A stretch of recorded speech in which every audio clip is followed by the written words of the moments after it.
السلام علیکم ورحمۃ اللہ وبرکاتہ۔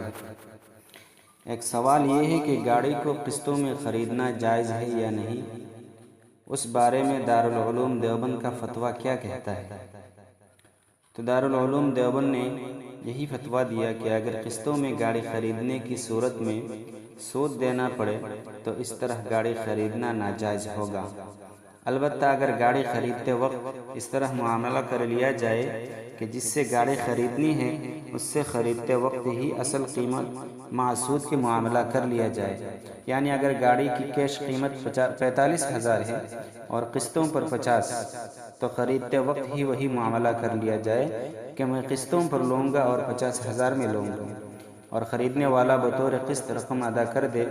اور اگر بینک کے توسط سے خریدنا ہو تو بینک سے اس طرح معاملہ کیا جائے کہ اولاً بینک وہ گاڑی خرید لے اور اس کو جس قدر سود لینا ہو اس کو اصل قیمت میں شامل کر کے فروخت کر دے، اور خریدنے والا قسط کی شکل میں یہ رقم ادا کر دے تو جائز ہے۔